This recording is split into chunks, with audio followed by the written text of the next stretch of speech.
Sur le plan géographique, Oklahoma City est situé au cœur des États-Unis.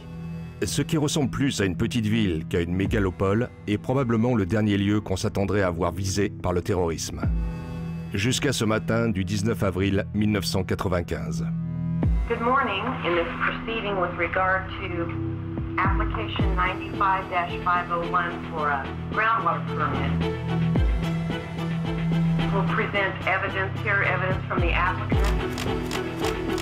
With regard to this proceeding, there are 4 elements that I have to receive information regarding. Smoke and debris and fire on the ground. We'll have to bank around to the other side so I can get a better view of it. Wow, holy cow. About a third of the building has been blown away. Ça ne faisait qu'augmenter le nombre potentiel de victimes. J'ai pensé, je ne veux pas mourir aujourd'hui. Cette attaque terrifiante J'espérais de tout cœur que ce ne soit pas un Américain. va faire perdre ses illusions à une nation tout entière. Ça a changé la donne. Cela restera comme le pire acte de terrorisme intérieur de l'histoire des États-Unis, et qui plus est, perpétré par un Américain. Un vétéran décoré ayant servi pendant la Première Guerre du Golfe. L'attentat à la bombe d'Oklahoma City.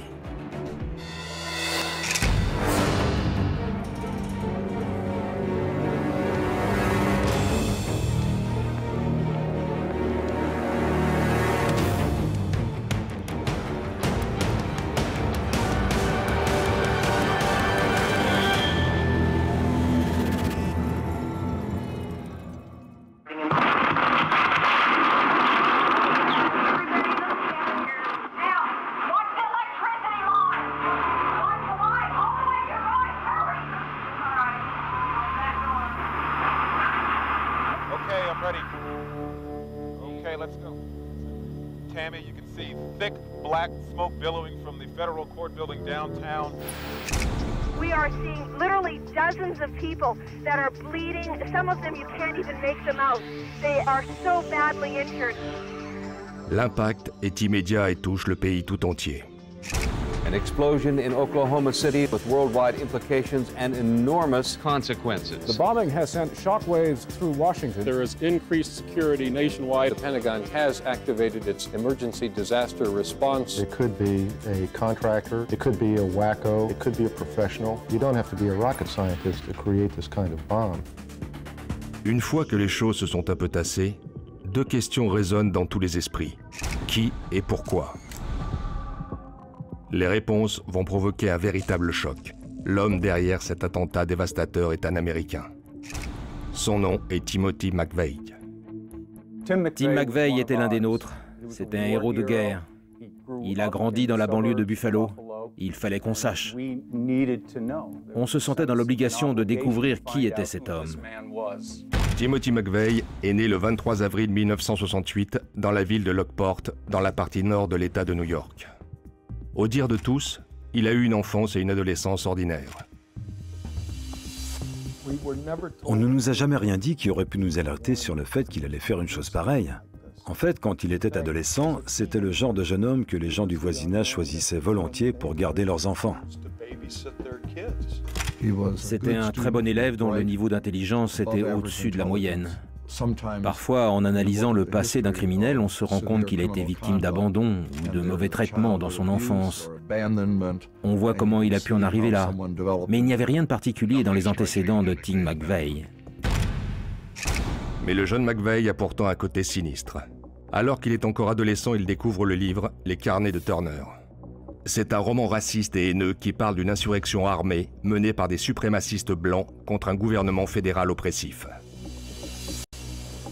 Le livre décrit un attentat au camion piégé contre le siège du FBI à Washington, D.C. peu après 9 h du matin. Ça ressemble beaucoup à ce qui s'est passé à Oklahoma City le 19 avril 1995. Si l'objectif de Timothy McVeigh était de faire parler de lui, il a réussi de la plus horrible des façons. L'incroyable explosion qui a éventré le bâtiment fédéral de 10 étages Alfred P. Murrah a dégagé une force approximativement équivalente à celle de 2 tonnes de TNT. L'intérieur du bâtiment n'est plus qu'un tourbillon d'éclats de verre et de fumée noire asphyxiante. Les étages se sont écroulés les uns sur les autres, écrasant et piégeant hommes, femmes et enfants. Au premier étage se trouvait une garderie. Les rescapés sortent en titubant dans la rue. Certaines personnes sont entre la vie et la mort.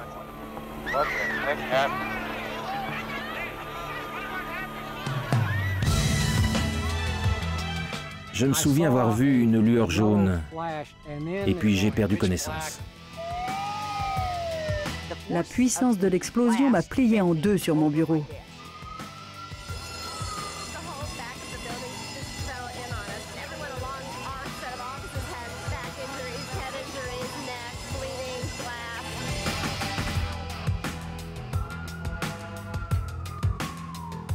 J'ai ressenti une douleur du côté gauche du visage et j'entendais des bruits comme quelque chose qui éclatait. C'était des éclats de verre.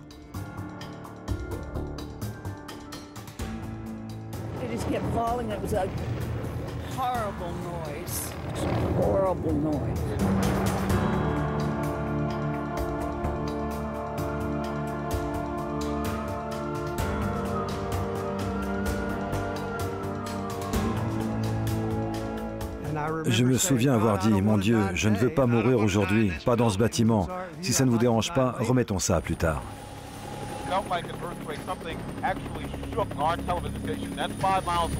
Dans le chaos des premières minutes qui suivent, personne ne sait avec certitude ce qui a causé l'explosion. Au début, on a pensé que l'explosion était peut-être due au gaz parce qu'on avait dû évacuer le bâtiment quelques semaines auparavant à cause d'une fuite de gaz. J'ai cru qu'une guerre venait d'être déclenchée. Je me suis dit qu'Oklahoma City avait été bombardée et qu'on avait été attaqué par un autre pays. J'ai pensé que c'était peut-être une explosion atomique provenant de la base aérienne de Tinker. J'essayais de comprendre ce qui s'était passé, mais je ne pensais pas à une bombe.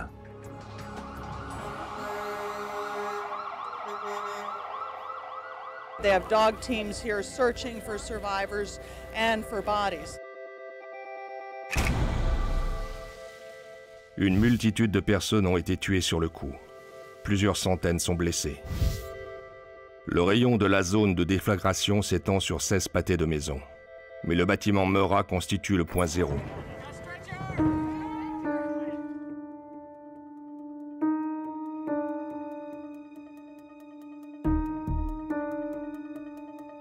Bureau of Alcohol, Tobacco and Firearms was headquartered there. Some of its members still are missing.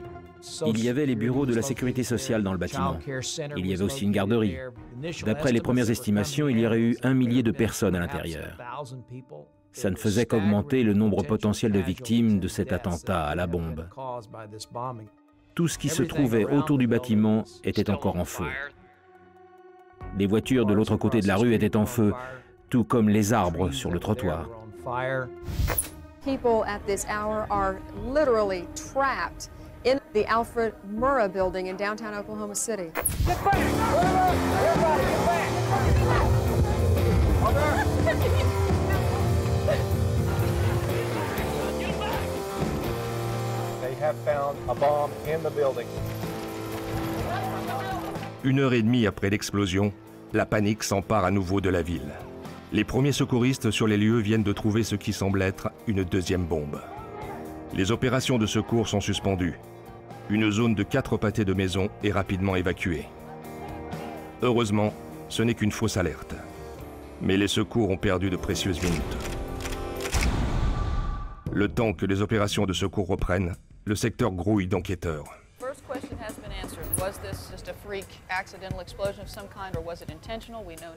Il est rapidement établi que l'explosion qui a frappé le bâtiment fédéral a été causée par un camion piégé. On peut rechercher certains éléments spécifiques, en particulier dans le cas d'un gros véhicule. Là, le cratère de 10 mètres de diamètre était apparemment pile au milieu du pâté de maison. Les enquêteurs viennent de découvrir le premier indice majeur. Ils ont appris qu'un carter d'essieu arrière provenant probablement du camion piégé a atterri à environ 180 mètres du lieu de l'explosion. J'ai entendu le bruit de quelque chose qui fendait l'air. J'ai levé la tête, j'ai vu ce gros truc qui venait droit sur nous. En heurtant la voiture, il a rebondi jusqu'à ses portes là derrière.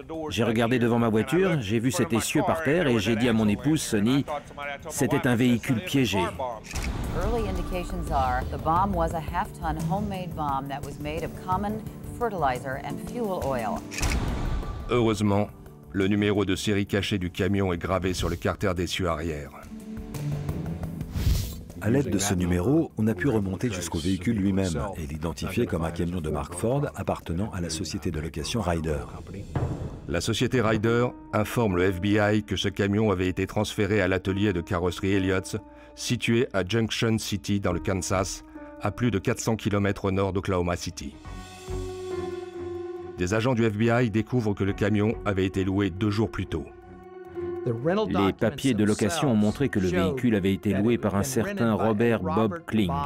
On ignorait totalement qui était ce Robert Kling, ou même si cette personne existait réellement.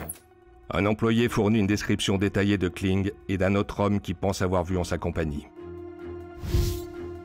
Qui est Robert Kling? Et pourquoi vient-il d'assassiner presque 200 hommes, femmes et enfants? D'ici 24 heures, le pays va découvrir l'incroyable vérité. Let there be no room for doubt. We will find the people who did this.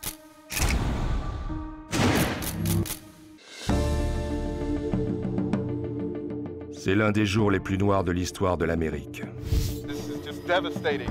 Smoke and debris and fire on the ground. There are numerous injuries. Les pertes humaines sont considérables. 168 personnes ont été tuées. Au moins 650 blessés. Parmi les victimes, il y a 19 enfants.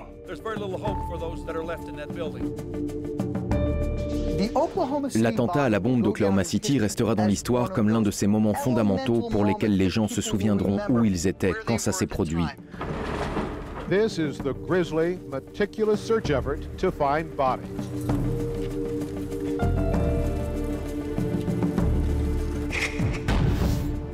Moins d'une heure et demie après l'explosion, à environ 120 km au nord d'Oklahoma City, le policier d'État Charlie Unger arrête une Mercury Marquis de 77 dépourvue de plaque d'immatriculation. Le conducteur de la voiture s'appelle Timothy James McVeigh. C'était un jeune homme propre sur lui. Il avait un look de militaire avec les cheveux coupés très courts. Il portait une sorte de blouson coupe-vent dont la fermeture éclair était juste un peu remontée. Quand il a sorti son portefeuille de sa poche arrière droite, le blouson s'est tendu.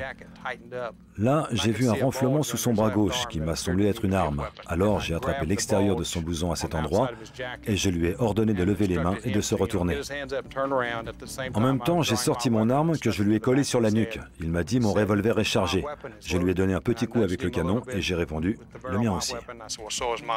Charlie Unger arrête Timothy McVeigh pour port d'armes cachées. Il est à 100 000 lieues d'imaginer que son prisonnier est le terroriste d'Oklahoma City. Au départ, le nom de McVeigh ne veut rien dire pour les enquêteurs qui sont sur l'attentat. Ils cherchent Robert Kling, l'homme qui a loué le camion Ryder à Junction City au Kansas. It seems hard to believe that all this destruction was the work of only 2 men. Le lendemain, munis de portraits robots 120 de Kling et de son compagnon présumé, les agents des forces de l'ordre ratissent toute la région. L'un des agents avait reçu l'ordre d'aller voir au Dreamland Motel. Là, il a parlé à la propriétaire des lieux. Il lui a demandé si elle avait eu un client qui était venu dans un camion de la société Ryder. Et elle a répondu qu'il y en avait eu un récemment. L'agent a alors décidé de lui montrer le portrait robot. Après l'avoir regardé, elle lui a dit que ça ressemblait vraiment beaucoup à l'homme qui avait loué la chambre numéro 25.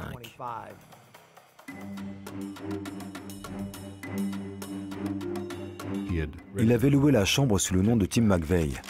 Le camion de la société Ryder avait été loué sous le nom de Robert Kling. On pouvait donc se demander lequel des noms était vrai, si tant est qu'il y en ait un. On a fait une recherche dans les dossiers de notre Centre d'information nationale sur le crime, au FBI, pour voir si un certain Timothy McVeigh avait été arrêté récemment quelque part aux États-Unis. À notre grande surprise, on a appris qu'un Timothy McVeigh avait été arrêté le matin même de l'attentat à la bombe dans le comté de Noble, qui se trouve à environ 120 km au nord d'Oklahoma City. En fait, il y était encore, mais il devait être libéré sous caution. On leur a dit de le retenir jusqu'à ce que nos agents aient pu l'interroger. Était-ce le même Timothy McVeigh qui se trouvait au Dreamland Motel? À ce stade, on n'en était pas certain. Quand nos agents sont arrivés pour l'interroger, ils lui ont demandé « Vous savez pourquoi on est là ?» Il a répondu « Sûrement à cause de ce qui s'est passé à Oklahoma City ». Il nous a donné son nom, son grade, son numéro de matricule, puis il s'est enfermé dans un mutisme total.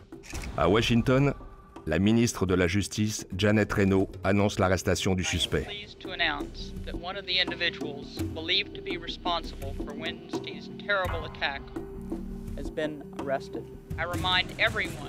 That John Doe number 2 remains at large.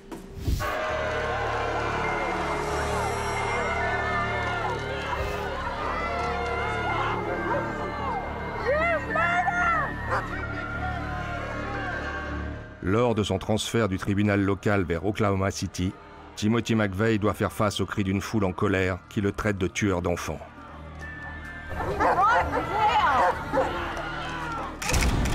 Is it the act of someone who wishes the United States government and its entire environs ill? J'espérais de tout cœur que ce ne soit pas un Américain. Ça dépassait l'imagination. Timothy McVeigh a commis le pire acte de terrorisme intérieur de l'histoire des États-Unis. Le pays tout entier était sous le choc et totalement fasciné par le fait que quelqu'un issu d'une banlieue ordinaire, de classe moyenne, puisse commettre un acte aussi atroce.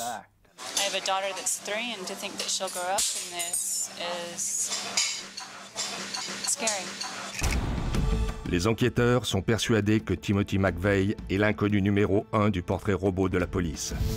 Mais ils n'ont toujours pas identifié l'inconnu numéro 2. John Doe number 2. If the FBI can't find him, does he exist?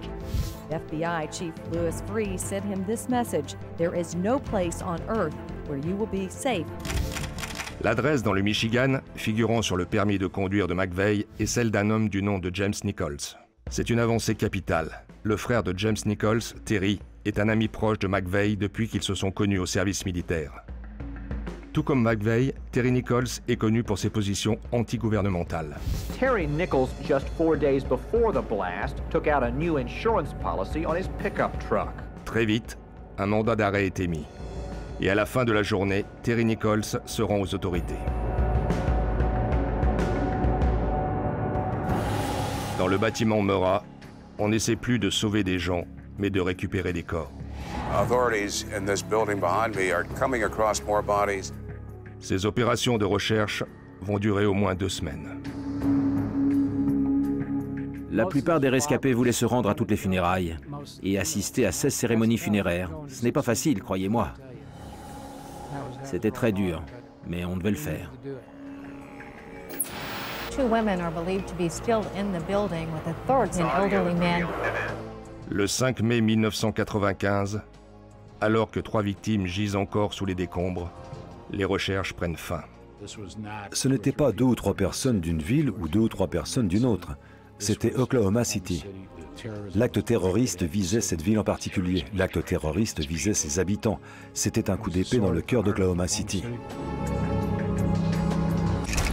Le 21 avril 1995, Timothy McVeigh est arrêté et inculpé pour l'attentat à la bombe du bâtiment fédéral Alfred P. Murrah à Oklahoma City.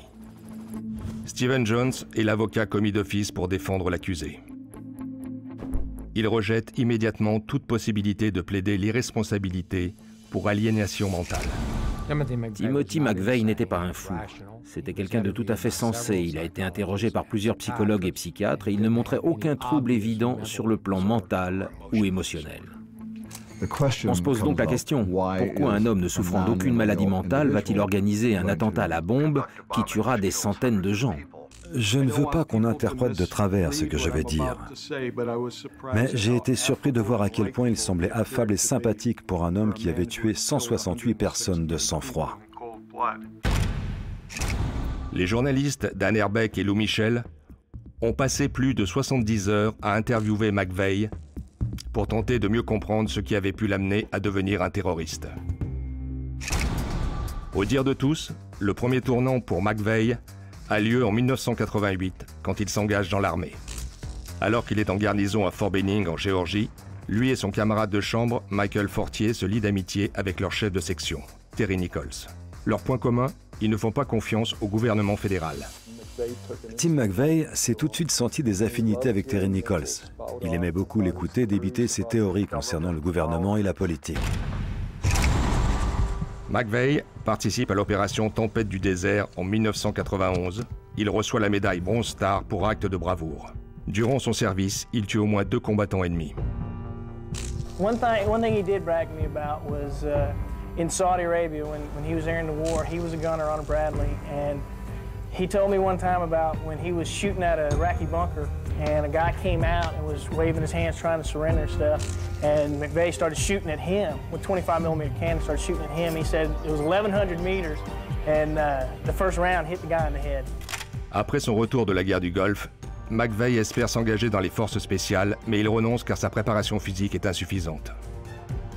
Dès qu'il s'est engagé dans l'armée, l'un des objectifs de Timothy McVeigh était de devenir membre des forces spéciales. Quand ça n'a pas marché comme il voulait, il a perdu tout intérêt pour l'univers militaire. Timothy McVeigh est libéré de l'armée le 31 décembre 1991. Il commence à errer à travers le pays, vivant de petits boulots et se rendant à des foires aux armes. Il était totalement opposé à toute forme de contrôle des armes. Il était pour le fait que le gouvernement laisse les gens tranquilles et les laisse faire ce qu'ils voulaient. La méfiance envers un vaste gouvernement dont toutes les actions sont centralisées était déjà en vogue quand l'indépendance des États-Unis a été signée. C'est inscrit dans notre Constitution. Le problème, c'est quand ces prises de position sont poussées à l'extrême. Et Timothy McVeigh représentait le côté extrémiste de cette idéologie. Mais le jeune homme ne semble pas avoir de tendance destructrice. Jusqu'à ce que 2 tragiques événements au début des années 90 l'incitent à tomber dans la violence. En août 1992, dans le nord de l'Idaho, des US Marshals et des agents du FBI sont impliqués dans une confrontation mortelle avec un suprémaciste blanc, présumé du nom de Randy Weaver. Ce dernier est suspecté de vente d'armes à feu illégales.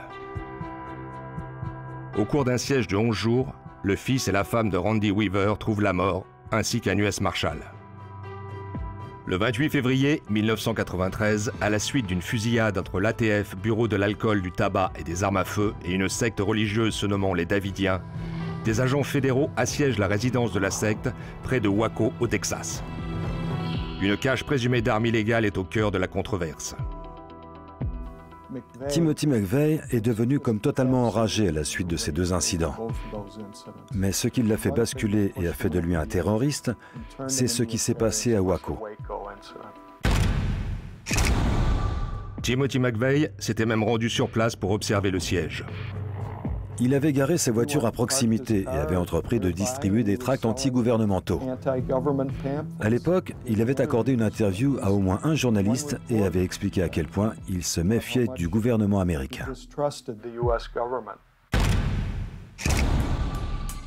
Au cours de l'assaut donné par le FBI le 19 avril, un violent incendie embrase le ranch des Davidiens.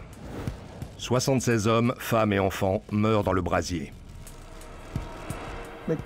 Tim McVeigh a déclaré qu'il était persuadé que le gouvernement des États-Unis avait intentionnellement assassiné des femmes et des enfants dans la résidence de Waco, et que tout ça visait à détruire le droit aux armes en Amérique. Ce qui a tout déclenché, c'est le siège de Waco. Il était sur place et a décidé que le gouvernement était allé trop loin. Puisque c'était comme ça, il allait lancer sa propre guerre. Et la première attaque allait viser le cœur des États-Unis.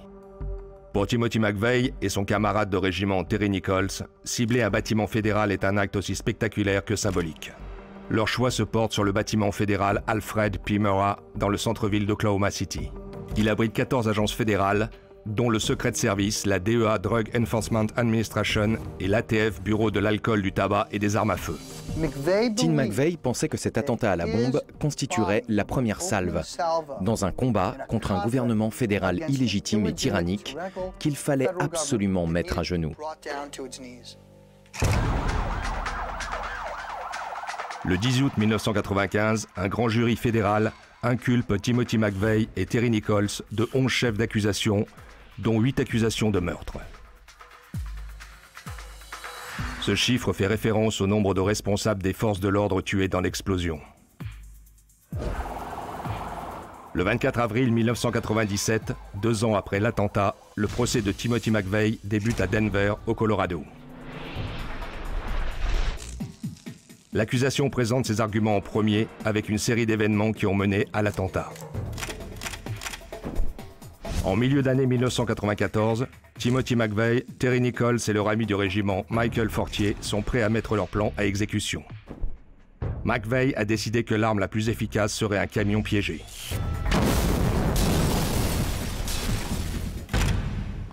En septembre de la même année, McVeigh et Terry Nichols commencent à faire des stocks de nitrate d'ammonium, un engrais souvent utilisé dans des véhicules piégés. On mélange le nitrate d'ammonium, qui est un oxydant, avec un carburant pour obtenir une substance explosive. Les ingrédients sont économiques, faciles à trouver, et ce n'est pas très compliqué à faire. Dans les mois qui suivent, les deux hommes commencent tranquillement à réunir d'autres composants.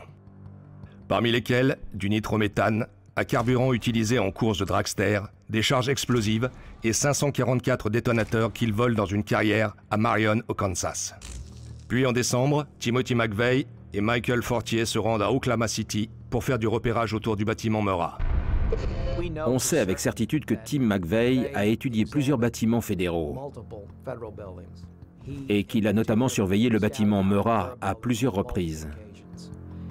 On le sait parce qu'il a emmené Michael Fortier directement au bâtiment Murrah. Et il lui a dit qu'après avoir étudié toutes les cibles potentielles, c'était finalement celle-ci qui serait visée. Timothy McVeigh choisit la date du 19 avril. Ce jour connu comme le Patriots Day est vénéré par beaucoup de partisans du mouvement antigouvernemental d'extrême droite. C'est un 19 avril que le premier coup de feu a été tiré à Lexington durant la Révolution américaine. C'est aussi à cette date qu'a eu lieu le siège de Waco en 1993. Et 2 ans plus tard, Tim McVeigh a fait sauter son camion piégé devant le bâtiment Murrah. Finalement, Michael Fortier a décidé de ne pas prendre part à l'attentat. En fait, dans une négociation de plaidoyer ultérieure, il acceptera de témoigner contre ses co-conspirateurs. En mars 1995, Timothy McVeigh se fabrique un faux permis de conduire au nom de Robert Dickling, soi-disant né le 19 avril 1972. Le 14 avril, il achète la Mercury Marquis jaune de 1977 chez un vendeur de véhicules d'occasion de Junction City au Kansas. Le lendemain, Timothy McVeigh loue un camion Ryder à l'atelier de carrosserie Elliott's en se servant de son faux nom, Robert Dickling. Le 16 avril, Timothy McVeigh et Terry Nichols se rendent à Oklahoma City, au volant de la Mercury jaune, et se garent à plusieurs pâtés de maison du bâtiment Murrah. Timothy McVeigh retire les plaques d'immatriculation de la voiture et laisse un mot sur lequel il a marqué « Pas abandonné, ne pas emmener à la fourrière, sera déplacé le 23, besoin d'une batterie et d'un câble ». 2 jours plus tard, Timothy McVeigh et Terry Nichols se retrouvent dans le parc d'État de Gerry Lake, près de Junction City, pour assembler la bombe dans le camion. Ils ont dû mélanger le nitrate d'ammonium et le carburant dans des barils, quelque chose comme des barils en plastique de 200 litres.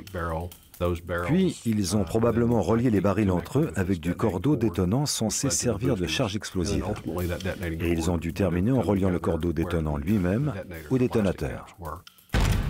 Mais au dernier moment, Terry Nichols et Michael Fortier déclarent forfait. Alors que le jour prévu pour l'attentat à la bombe se rapprochait, Terry Nichols a soudain eu peur.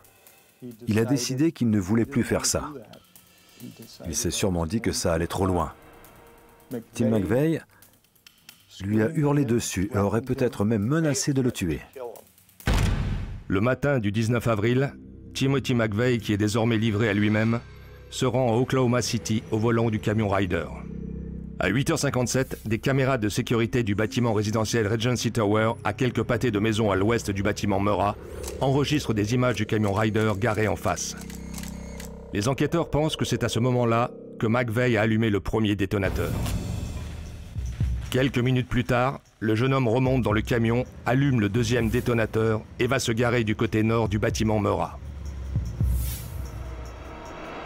Puis il sort du camion et se dirige rapidement à pied vers la Mercury jaune garée à 4 pâtés de maison de là. Dans le bâtiment fédéral, la journée de travail commence. Des centaines de personnes sont déjà à l'intérieur.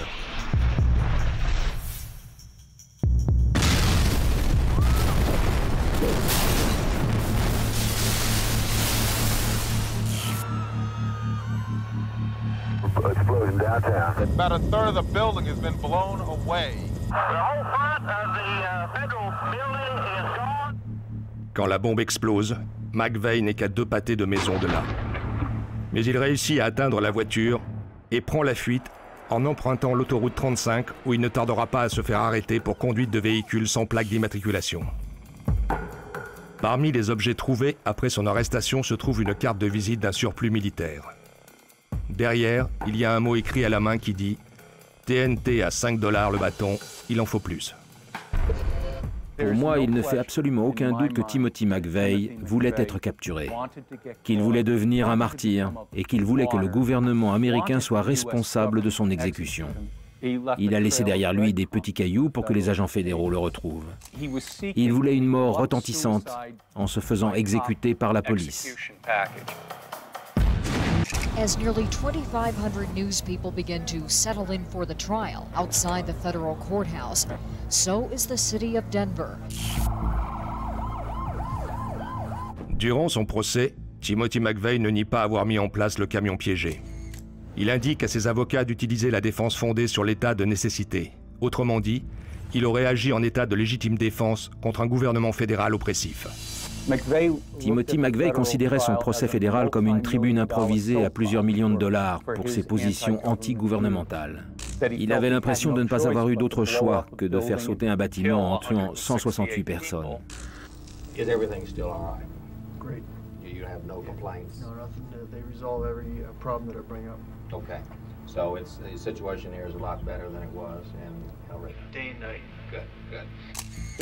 Dans sa vision du monde totalement déformée, ses actions étaient une réponse légitime à ce qu'il considérait comme une brutale tyrannie perpétrée par le gouvernement contre son propre peuple. Mais l'avocat de la défense, Stephen Jones, sait qu'en jouant sur l'état de nécessité, il ne pourra pas gagner le procès.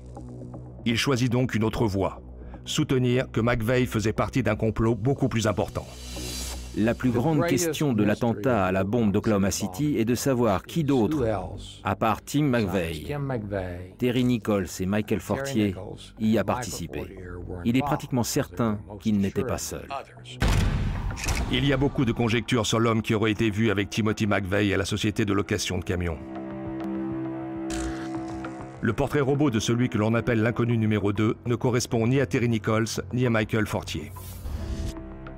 Les enquêteurs concluent que ce deuxième homme non identifié n'a en réalité jamais existé. On a découvert qu'un homme qui s'était rendu là-bas correspondait globalement à la description de l'inconnu numéro 2. Mais il se trouve que ce n'était pas le même jour. Il avait accompagné un ami qui avait loué un camion Ryder. Donc on s'est rendu compte qu'il s'agissait d'une erreur d'identification et qu'on avait confondu 2 événements et 2 jours bien distincts. Timothy McVeigh a juré à plusieurs reprises qu'il n'y avait pas de deuxième homme non identifié et qu'il était tout seul le jour de l'attentat. Selon moi, en ce qui concerne l'attentat à la bombe d'Oklahoma City, on est complètement à côté de la plaque si on croit que c'était Timothy McVeigh qui en avait eu l'idée, qui avait tout organisé et qui avait en gros exécuté le plan avec un coup de main de la part de Terry Nichols. Si d'autres personnes étaient impliquées dans l'attentat, qui sont-elles? Certains pensent qu'il pourrait y avoir un lien entre Timothy McVeigh et Elohim City, une communauté du mouvement suprémaciste blanc identité chrétienne dans le nord-est de l'Oklahoma, à 270 km environ à l'est d'Oklahoma City, près de la frontière avec l'Arkansas. Identité chrétienne est en fait une religion qui dit que les Américains anglo-saxons blancs sont les véritables enfants d'Israël et que les Juifs sont en gros des sous-hommes et que les Noirs ne sont même pas des êtres humains. Au début des années 90, un certain nombre de sympathisants d'extrême droite auraient séjourné à Elohim City. C'était une époque intéressante. Il y avait un certain nombre de groupes anti-gouvernement qui commençaient à se former, à s'armer, à construire des lieux de résidence à travers le pays, à établir leurs propres lois en se mettant véritablement et intentionnellement en marge des villes et des lieux traditionnels. Ils étaient convaincus que l'ennemi n'était pas seulement les personnes d'autres religions, d'autres groupes ethniques ou d'autres nationalités, mais que l'ennemi numéro un était le gouvernement des États-Unis. La question qui revient sans arrêt est quel est le lien entre Tim McVeigh et Elohim City? Il a prétendu qu'il n'était jamais allé là-bas. Mais il y a des gens qui affirment avoir vu Timothy McVeigh à Elohim City. Et l'élément de preuve le plus probant est qu'il se serait pris un PV par un agent de la police d'autoroute, 6 km après avoir passé la frontière entre l'Arkansas et l'Oklahoma, sur une route qui mène à Elohim City. Donc s'il n'était pas là-bas, où était-il? Timothy McVeigh a appelé quelqu'un qui se trouvait à Elohim City. On sait qu'il est passé en voiture dans ce secteur. Mais à part ça, tout ce qui pourrait le relier à Elohim City ou l'idée que d'autres personnes puissent être impliquées dans l'attentat ne sont que des conjectures qui viennent s'ajouter à d'autres. En supposant qu'il ne soit pas le seul responsable, pourquoi McVeigh répéterait-il avec autant d'insistance qu'il a agi uniquement avec l'aide de Terry Nichols et Michael Fortier? Il croyait qu'en mentant, il protégerait les autres, et que par conséquent ces derniers ne seraient pas condamnés. Il a raconté tout un tas de mensonges pour protéger ses acolytes. Je pense qu'il est possible que d'autres personnes lui aient apporté leur aide pendant la préparation de l'attentat, mais sans savoir de quoi il s'agissait en réalité. Je crois que les seuls qui savaient véritablement ce sur quoi ils étaient en train de travailler sont les 3 hommes qui ont été punis par le gouvernement, Timothy McVeigh, Michael Fortier et Terry Nichols.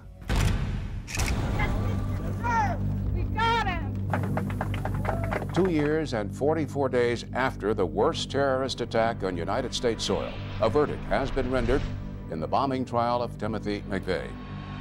Le 2 juin 1997, Timothy McVeigh est déclaré coupable des 11 chefs d'accusation de meurtre et de complot et condamné à la peine de mort. Outside the courthouse in Denver, tears, smiles, and all emotions in between. Le 24 décembre de la même année, Terry Nichols est également condamné. Il purge actuellement une peine de réclusion à perpétuité dans une prison fédérale de très haute sécurité du Colorado. Michael Fortier a été condamné à 12 ans de réclusion pour complicité. Il fait aujourd'hui partie d'un programme de protection des témoins. People are going to remember Timothy McVeigh as a murderer, not a martyr. Le 11 juin 2001, Timothy McVeigh est exécuté au complexe correctionnel fédéral de Terre Haute dans l'Indiana. Timothy James McVeigh has been executed by lethal injection. C'est la première exécution fédérale depuis 38 ans.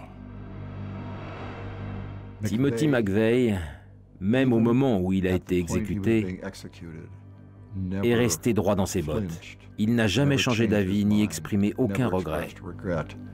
Jusqu'au dernier instant, jusqu'à son dernier souffle, Tim McVeigh est resté fidèle à ses convictions et n'a montré aucun remords. Un peu plus d'un mois après l'attentat à la bombe d'Oklahoma City, les vestiges du bâtiment fédéral Murrah sont détruits.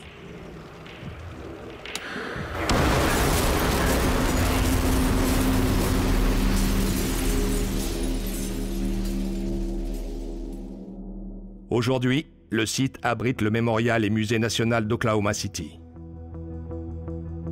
À proximité du miroir d'eau se trouve un champ de chaises vides. 168 chaises sculptées à la main qui représentent les victimes de l'attentat. Le mémorial est un lieu très spécial. Je pense que c'est un véritable hommage aux personnes qui ont été tuées, à celles qui ont survécu et à tous ceux dont la vie a changé à jamais. C'est quelque chose de positif, le retentissement d'un événement horrible qu'on ne veut pas que les gens oublient. On voudrait qu'ils prennent conscience que même quand un immense malheur se produit, on peut quand même s'en sortir. Brandon et Rebecca, les enfants de Claudia et Jim Denny, font partie des 6 enfants qui ont survécu à l'explosion alors qu'ils se trouvaient dans la garderie. Rebecca est restée 10 jours à l'hôpital et quand elle est sortie, elle allait plutôt bien. Physiquement, elle était très marquée, mais elle allait bien. En 1995, Brandon a été hospitalisé pendant 126 jours. Au cours des 45 premiers jours, il a subi 4 grosses opérations au cerveau. Pendant 35 jours, on n'a pas pu me dire si Brandon allait survivre. Et on nous a informé que, même s'il s'en sortait, il était très probable qu'il ne remarcherait ou ne parlerait jamais plus. Et aujourd'hui, on a un jeune homme de 21 ans qui marche et qui parle. Comme quoi, il faut croire au miracle.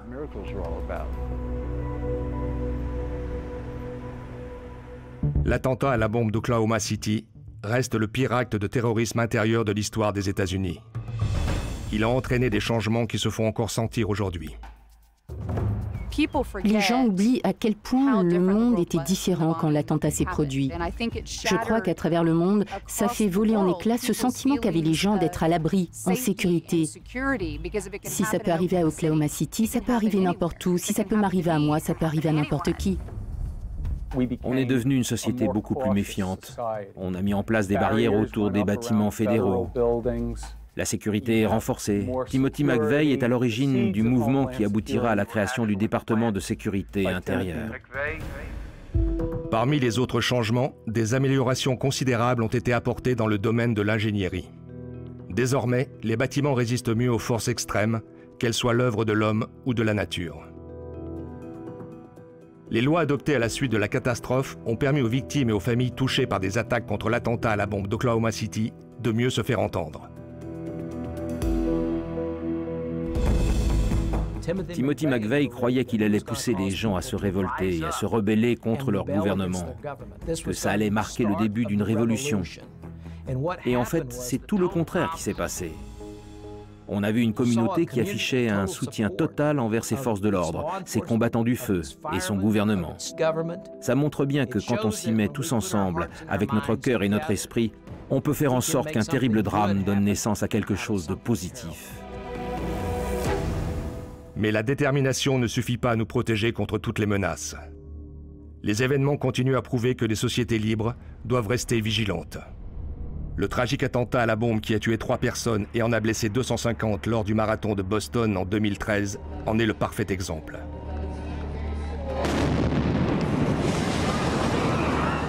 Sûrement par hasard, cela s'est passé le 19 avril lors du Patriots Day. 18 ans quasiment jour pour jour après l'attentat commis par Timothy McVeigh à Oklahoma City.